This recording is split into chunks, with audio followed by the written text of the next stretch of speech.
What's up, y'all? It's your boy Antoine The Icon. I ain't the GOAT, I ain't the legend. I'm just the icon. I'm here with Tampa on industry's most wanted podcast. Let's get it. Skirt. You don't want the smoke, better fall back. No. You don't want the smoke, catch contact. You don't want the smoke, better fall back. No. You don't want the smoke, better relax. You don't want the smoke, better fall back. You don't want What's going on, man? It's your girl, Tampa Mystic, and we are live on the industry's most wanted podcast. Boom!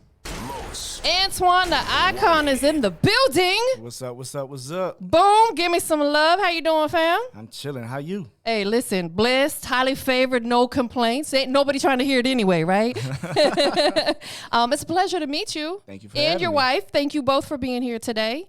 Came in here looking fly with the dope hair. Like, first and foremost, that's the first thing we noticed. We're like, oh, that's dope. Go ahead and give us that official introduction. Once again, it's your boy Antoine The Icon. I'm not the GOAT. I'm not the legend. I'm just the icon. Let's get straight to it. Period. I love that intro. Let's talk about that. How do you came up with that intro? So it's like a lot of people in the industry, they so familiar with being like a legend. They want to be a GOAT. Right. But nobody really say they're going to be an icon. So I put my own spin to it. I don't want to be the GOAT. I don't want to be the legend. I just want to be the icon. An icon. Absolutely.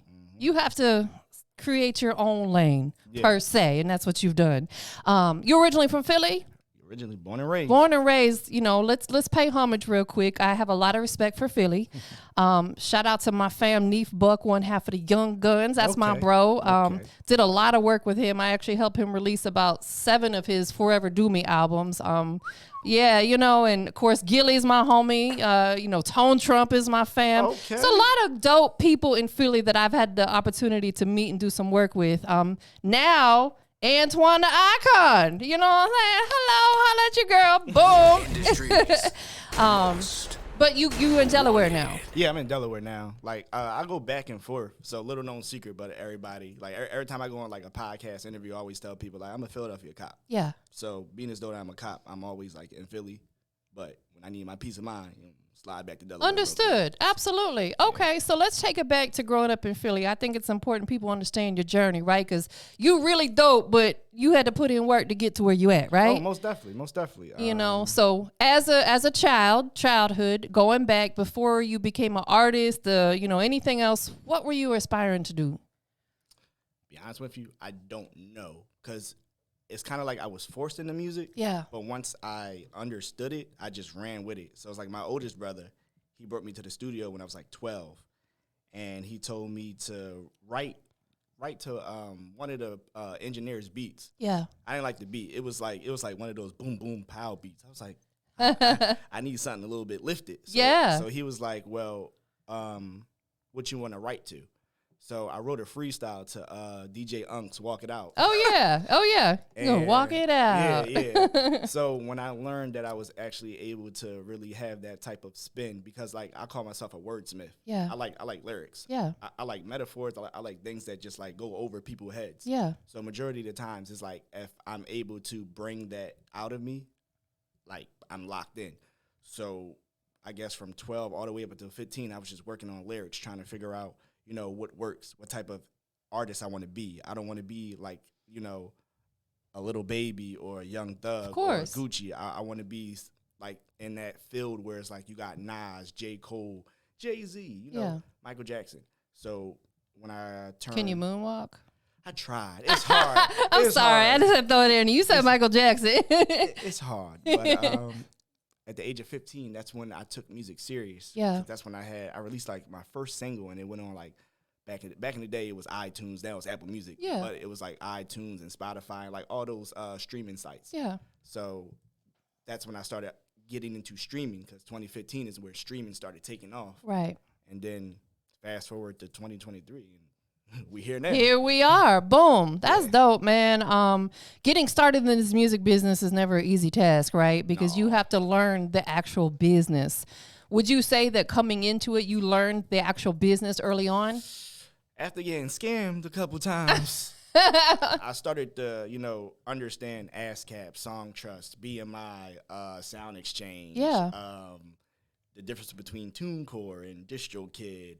and I started understanding the difference between streaming and buying music and understanding, the logistics of how music did like a whole 360. Because before it was all, you gotta sell these many records, these many singles. Right. Now it's like streaming is I think RIAA like what's like 1,200 streams. What's the numbers? He knows the numbers. He be on top of that type of stuff. Okay, 1,500. 1,500 streams is like equivalent to one like album or single sale. And I was like, that's crazy. It's ridiculous. Yeah. It seems almost unattainable. You know what I'm saying? When you first start thinking about it, but then when you see how many different ways you can get your music out there, different ways you can promote it, getting on playlists, things of that nature, like, okay, maybe it is a little bit more obtainable, but it does still seem like a lot, 1,500 versus one. Yeah. Like, dang. Somebody paid 99 cents. All right, cool. You ahead of the game. Right.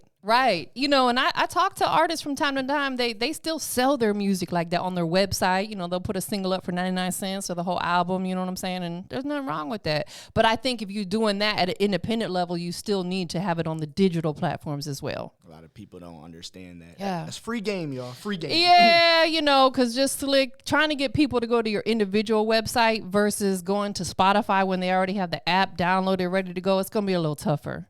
That's why I kind of like DistroKid, because any albums or any singles you release, DistroKid gives you like that hyperlink. Yeah. And then you click on it and it pulls up every streaming Absolutely. Like, service. Yeah, it's all in one spot. Or you can build a link tree if you, however you choose to do it. If you don't want to be lazy.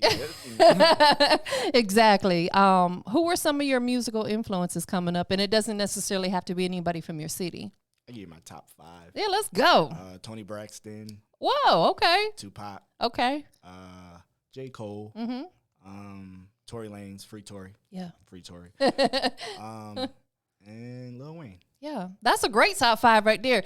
You threw me for a little loop with the Tony Braxton, which is dope. You know what I'm saying? No, because it's just different than the other ones you named. You know what I'm saying? But I think that's fire. I love that you threw Tony Braxton in there. Yeah, she just listening to a lot of her music, you can understand like the difference between her and how she looked up to what is that singer name? Anita Baker. Yeah. So like understanding that it was Anita Baker.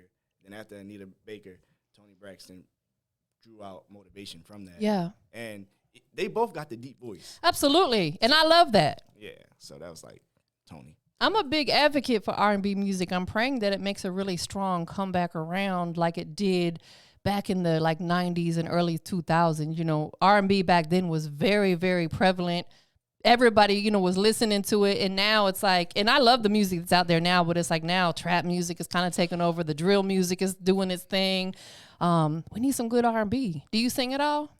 Auto-tune. You got to give me auto-tune for that. But it's crazy because I always wanted to be a singer. Most of the songs I write, they sound like somebody would sing on them. Yeah. But it's just me having to rework them to put them in like a rapper's I guess mindset. Yeah. Per se, because it's like, we have the trap, we have the drill. Jersey club music is really making a comeback. Okay. Shout out to DJ Crazy. Yeah. He make that shake that music. Yeah. Everybody doing them blick dances and all that stuff. Yeah. So, I can't keep up with all that. So shout out with him. I work with him a lot. Dope. So we got a lot of beats that we made, and he's from Philly? Yeah, he's from DJ Philly. Crazy 215? Yeah, I know who he is. Okay. Yeah. Yeah, me and him do a lot of stuff. That's dope, man. It sounds like you've been out here working. Definitely. Applying a lot of pressure, getting to it. Gotta keep your foot on their necks. Nah, for real, absolutely. One thing about this business is you cannot ever let up, because the second you do, there's gonna be 1,000 people running right past you. Mm-hmm. Now you got to play catch up. And I understand sometimes life happens. Of course. Personal stuff, and you got to take a step back. But it's like, as soon as you come back, boy, you got to hit the ground running. Right. But a lot of people don't understand that. Like the music industry is 90% business, 10% music. That's 100% correct. That 90 and that 10 equals 100% correct. Absolutely. It's about getting your business together and also creating business relationships with the right people, like a Magasia. Definitely. Shout out Magasia. Woohoo. Shout out to Magasia, man. Again, if you guys are trying to get your XXL placement, she can make that happen for you. She's just a vibe. Yeah. She's got your Billboard release tomorrow, you said, in Atlanta? Yep, she got the Billboard tomorrow, and this one is for the new song, Not Another Love Song that I sampled from Tony Braxton. Yeah, dope. Yeah, so I sampled another sad love song. Yeah. I called it Not Another Love Song, and then I just sampled it. So it's kind of like, I do like the R&B drill. Yeah. But it's like, it's not to the point where it's like, everybody's dissing their ops or Yeah. it's like so brutal. It's not that. It's more so of me like talking to the female and telling her like, lift yourself up, stop lowering your standards. Yeah. It's like the type of music I make, I call it like relation music, because if you can relate to it, cool. But if you don't, you can find somebody that can relate to what I'm talking about. Yeah, that's dope. That's kind of like a new genre in itself, because I love the drill vibe. I just, not everything they talk about is a vibe, but I like how the production is and how they deliver the music. So it's like you can still do that without adding all the violence in there. Yeah. Everybody swear they got ops these days. Yeah. No, that's fire. So, taking it back when you first started doing music, was everybody around you on board and supportive? No.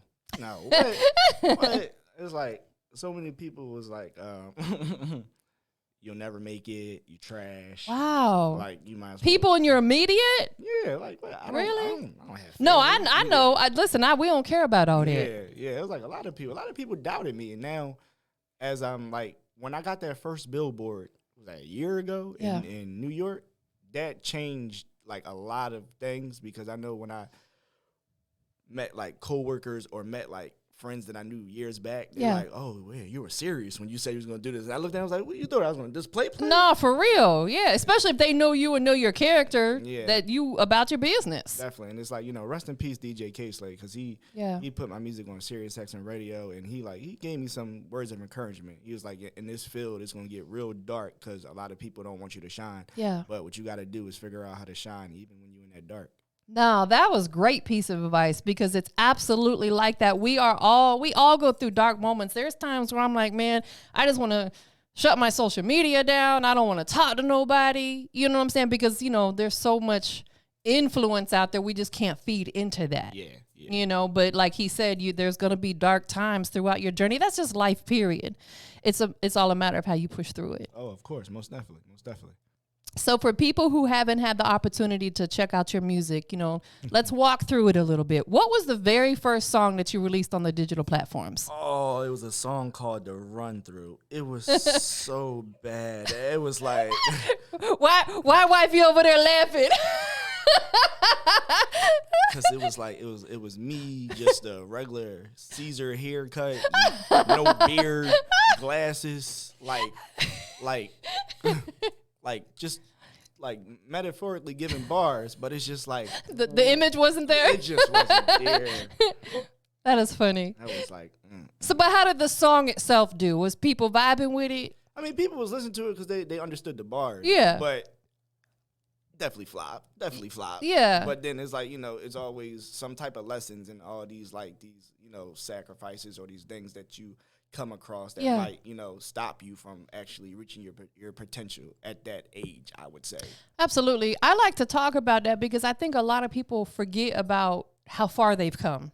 Definitely. And it's we have to remind ourselves from time to time to go back. Like, I go back and listen to some of my first interviews from 12 years ago, and I'm like, my goodness, like I was a terrible interview, but it's like, it's just, you get better as you do it, staying consistent. So it's no different as an artist. You go back and listen to it, and then you listen to what you're doing now. You're like, man, what? I've come a long way, and you got to pat yourself on the back for that. Definitely. It's funny because so far I probably released my last two albums, The Outsider in Orlando, and then The Outsider in Orlando, the deluxe edition. Both of those albums are like my best body of work. Yeah. I know the deluxe version has over 1 million streams on Spotify. Man. Spotify, hey, if you're listening, you owe me a plaque. Nah, for real. And then the original one, I think this morning it was at like 960,000 streams. I'll probably wait till this one gets to 1 million. Then like Spotify, you owe me like 2 plaques. Absolutely. So, you have to have those type of accolades. Definitely. I want to get the gold RIAA, but them numbers when it comes to streaming, it can be done, but you got to really up the ante and start pulling everything out the hat. Absolutely. Well, listen, I can absolutely connect you with a personal friend of mine, a friend of ours. He goes by the name of High Definition. Okay. And that's one of the main things he does is he helps people to achieve to get their plaques. Okay, I appreciate it. Yeah, absolutely. And he's solid as they come. Like, he's just a good dude. You know what I'm saying? And last time I asked him, he said he's like, he don't even charge people to help them do that. He just wants to see people win because he does other stuff as well. Protect that man, y'all. Protect that man. Yeah, he's a rare gem. So I'll make sure, just remind me, and I'm going to make sure you guys make each other's acquaintance because he does a lot of other stuff. He helps people find money that's owed to them, you know, like the streaming money and things like that. It's out there.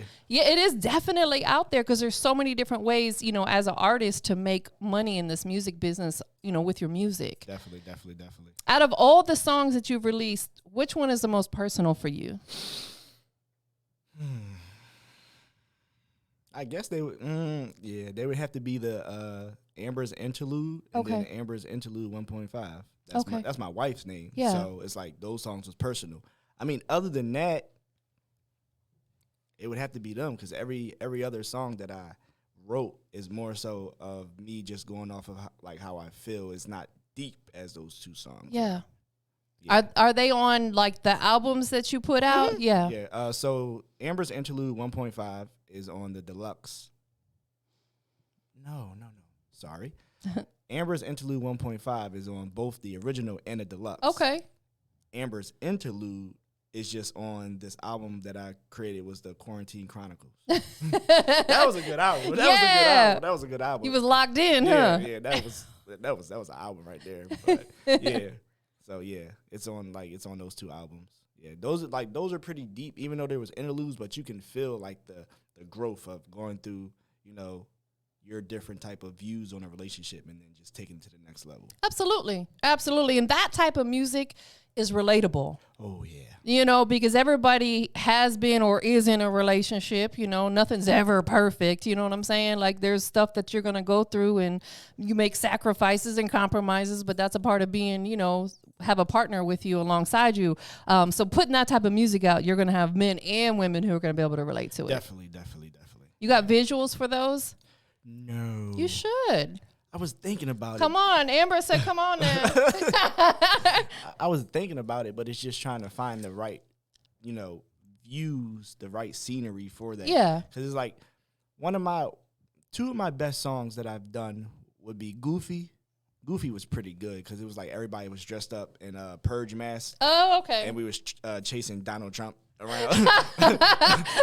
So that's hilarious. That was a great song. And then this other song that I had with my cousin Shayon, and then my cousin's friend Darren Cash was Doing the Most. And Doing the Most was just talking about life, females, relationships. Yeah. Everybody, you just doing the most. Yeah. And then that racked up to like 35,000 views on YouTube. And I was like, that's crazy. And then I think that song probably hit over 200,000 streams on Spotify. I was like, a lot of times it be the ones that you don't anticipate to do those type of numbers be the ones to quickly do those type of numbers, you know? Like, I hear all the time from artists are like, man, I ain't even really like that song, but it was the one that took off for them. And it's like, ultimately, it's the people's choice. Toni Braxton, Unbreak My Heart. Yeah. That's her best song, but she don't like the song. Right. Exactly. Prime example. Absolutely. So have you been doing any collabs with anybody as of lately? Let's see.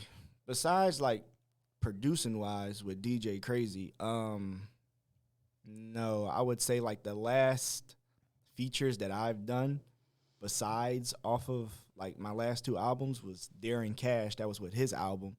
But other than that, it was like a female named Trilla Sixcella, okay, Jay Kings, and Cody Banks. These are people from Orlando. So okay. I came up with that name because I had a lot of motion going in Orlando thanks to Magazia. Yeah. So she was like, why don't you just drop the album and have it related to Orlando and then bring everybody that you can from Orlando on the album. And then when you do the deluxe, go back home and now you touching two different states. Absolutely. That's a great way to gain a new fan base is to collab with artists that are in other cities. Yeah. Now their people, their supporters, their fans that are tuning into what you got going on. Definitely.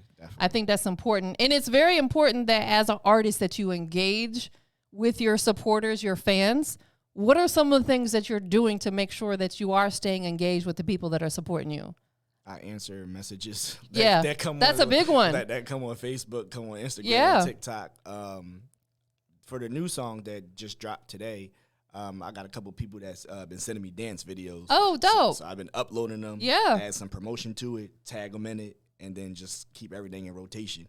So I do my best to try to give back to people who support my music. Yeah. Sometimes it's hard because a lot of people be like, well, I want to meet this person. I be like, if I ain't meet that person, how you going to meet that person? But, you know, it's like, I guess you gotta pace yourself and choose the battles that you're entering, because there's a lot of battles out there. A lot of fans I want to be in your next music video. Well, if I knew my next music video, I would let you know. Nah, right for real. It's a lot. Well, when you go on tour, can you save me a ticket? It's still COVID out here. I don't know if I want to go on tour. It's still right, and not to mention when you're planning and prepping for that type of stuff, everything else goes out the window. Like I get people telling me all the time, well, let me know when your next event is. I'm like, just watch my Instagram. I will not remember to reach out to you and be like, hey, just watch the social media. One person. Like I'm not going to set myself a reminder. We ain't doing all that. Throughout your journey in music, what would you say has been your biggest accolade?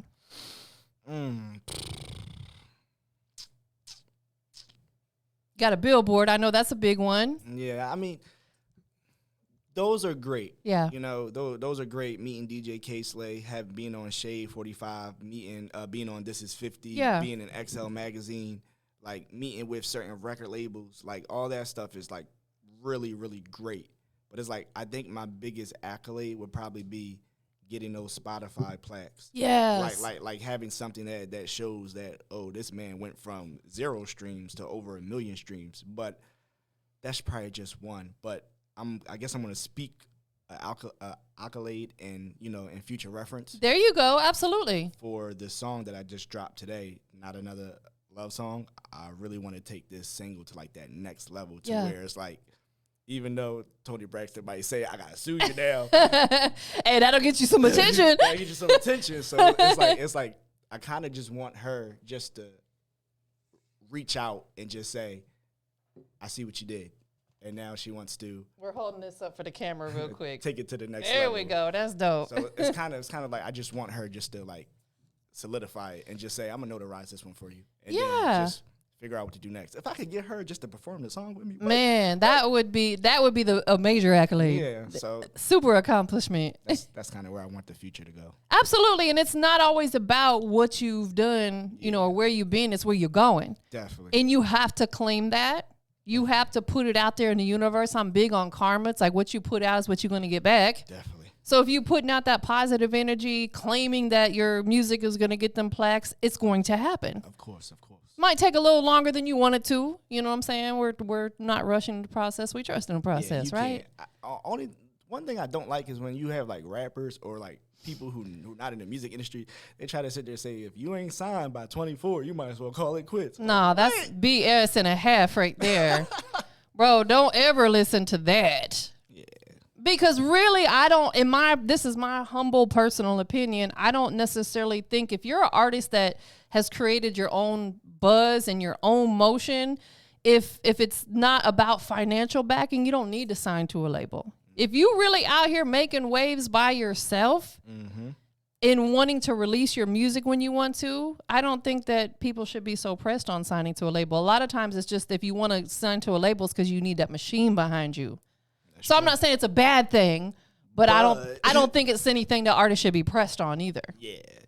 I mean, because they gonna come knocking on your door when they catch that buzz, like when they say, oh, he out here working, we're gonna go knocking on his door. You know what I'm saying? They're gonna offer you that loan. You gotta pay that loan back. Hey, right, and that's all the things you have to take in consideration and weigh it out, because it's not like it's free money. It's an advancement, essentially. What are some of the things that you want to make sure that you accomplish, you know, throughout the rest of this year that maybe you didn't quite get done, you know, in the past couple years? That's a hard question, because everything that was like small to me or big to me to accomplish, you got done. I got done. That's what I'm talking about. So it's kind of like, what's next to do? It's like I've been on tour. I sat down with Rock Nation and other record labels. Had music on Sirius XM Radio twice. Yeah. Had music on. Been in a Double XL magazine twice. It's like I'm humbled. I did a lot. Yeah. Now it's like, what haven't you done? Right. Well, what would be something that you would like to do? Let's talk on that note, on that side. Probably like collab with like Kanye West.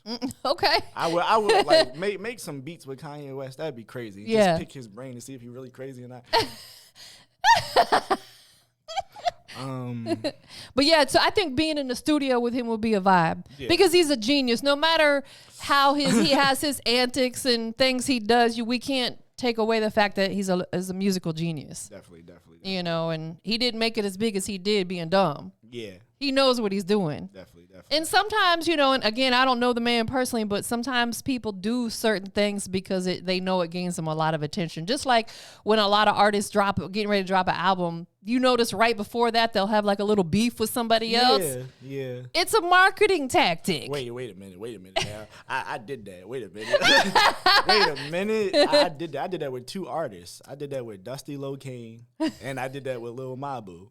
And these people was literally watching like my Instagram post.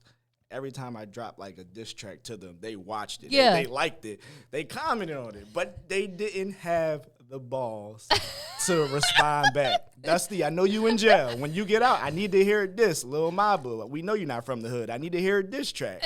I can start this up NT time. He said NT time. I'm coming for y'all. Definitely. No, but listen, there's nothing wrong with that. You know, as long as it's like you're not hurting nobody or causing anybody no physical harm, do what it takes. Yeah, keep it music. Keep it music because at the end of the day, it's like you don't mean no harm. Yeah. It's not personal. It's just a business decision. Mm-hmm. Sometimes we got to do a little stuff here and there to gain a little clout. It's okay. You know what I'm saying?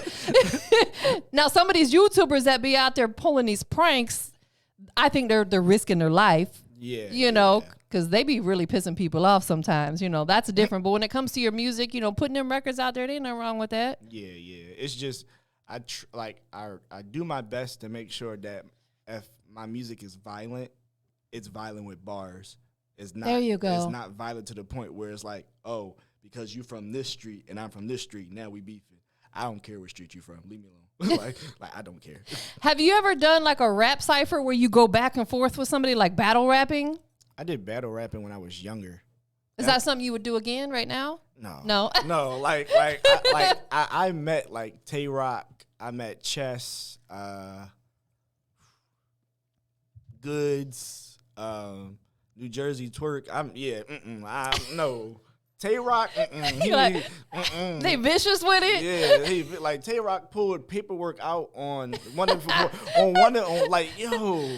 Oh God, they do. It's funny because in Tampa, before I moved here, we used to do one once a month. It was called Enter the Dungeon, and we did it at a barbershop. And it was really dope because, let me tell you, they would dig because they would have a month to prepare. Some of the stuff, they would come with printouts of stuff, and you know, like, some of the opponents would be getting upset, but like, bro, you can't be mad. Like, they just telling the world what you did. You know what I'm saying? But it could be still humiliating or embarrassing if you got a little wobbly past, we'll say. I mean, because I already know they're gonna pull up the cop stuff. I already know that.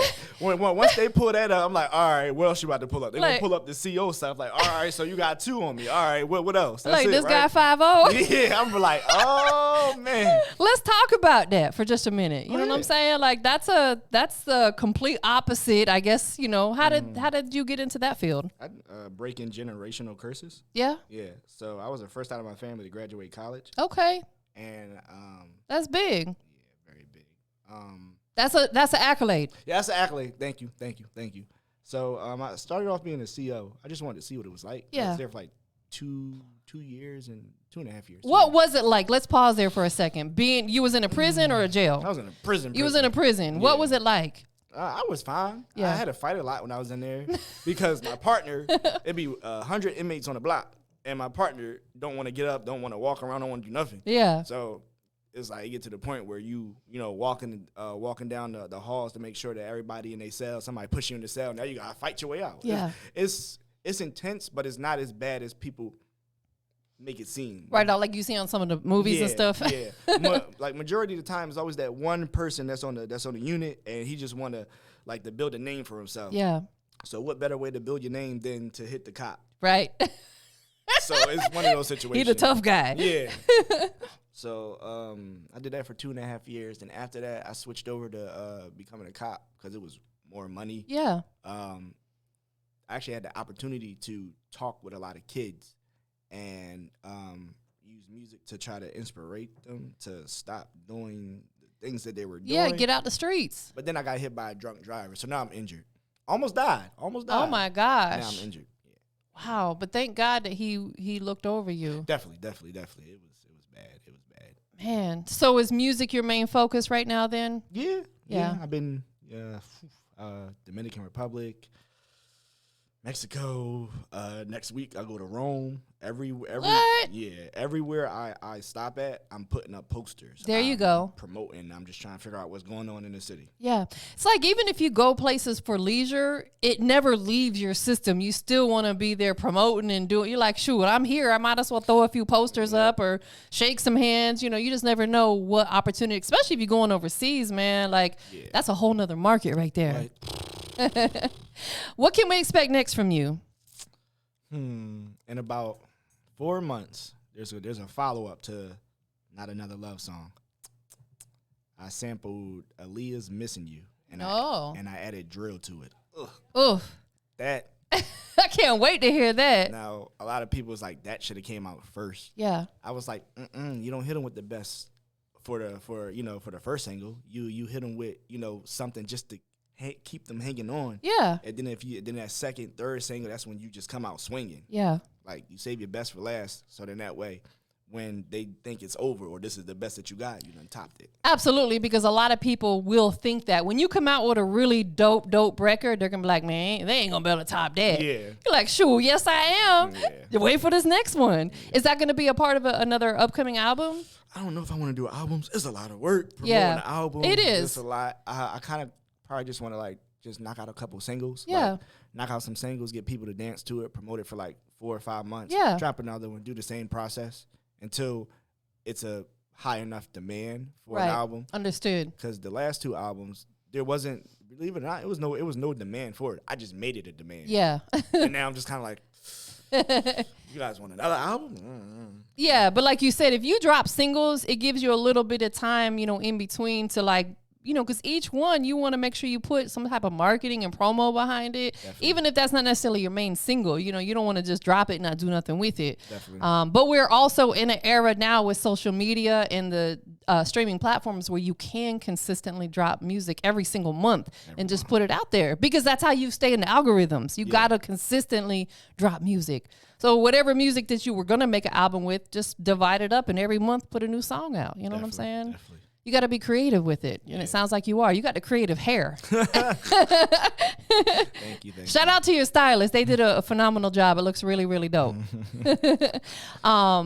Before we get up out of here, there's 3 things we always got to do. And one, let everybody know, your social media platforms where they can follow you, tap in, tune in with you. Bet. Go on Google, type in Antoine The Icon. That's spelled Antone, the icon. You put that in Google, you'll find everything. But if you don't like using Google, Instagram, Antoine The Icon, all in one word. Facebook, Antoine The Icon. That'll take you to the Facebook page. YouTube, Antoine The Icon. Twitter is IconFlow215. Everything else is just Antoine The Icon. Try to make it real short and sweet. Yeah, easy to find. Yeah, easy to find, because a lot of people be having some strange names like AK Killer 1567. What? Right. It's like, what is that? Is it an acronym? I don't know. Yeah. I know you got a lot of people that are supporting you. You got your beautiful wife Amber here with you today. Of course. Who do you want to show some love to? Besides the people that I already talked about, nobody. That's it. That's it. So shout out to anybody supporting the movement. Yeah. And the ones who are not, y'all get on board eventually. Yeah, eventually. Last but not least, we are live, Industry's Most Wanted, right? Right. Antoine The Icon in the building. Right now, he's going to go ahead and let everybody know what makes him the industry's most wanted. Oh, that's easy. That's easy. I'm a threat. So it's like, you got to look at it like this. How you got Kanye, how he started off producing, and then he had to, claw his way to start rapping. Yeah. I'm the exact opposite. I can make any type of beat, any type of sample that you want. Yeah. It's going to hold you there to see what's next to come. Yeah. But when it comes to the rapping, the producing, the DJing, the mixing, mastering, engineering, I do it all. Man. So I'm my own biggest critic. I'm my own threat. Not too many people are able to do what I'm doing. Yeah, I agree. People feel as though because I rap or my song is hot, that's it. No, I do so much from I tell a lot of people I create the song from start to finish. I love that. Not too many people can do that. No, you're right. And who better to get your sound the way you want it than you? Of course. You know? Of course. But I know eventually it's going to be a lot of talk. And it's like, hey, you kind of sound like Kanye West because you kind of do what he does. But then I already figured out how to challenge that. Yeah. Kanye said that he was sampling the best music. I'm not doing that. I'm sampling music that you remember. As soon as you hear the song, you're going to be like, either he better kill it or he's going to kill it. Off the bat. Hands down. That's a great marketing tactic. Thank you. Slick. You know what I'm saying? So definitely keep doing your thing. Appreciate you being here. Thank you, Tampa. Of course. We're up out of here, y'all. The same goofies who be chasing this fame. You don't want the smoke, better fall back. You don't want the smoke, catch contact. You don't want the smoke, better fall back.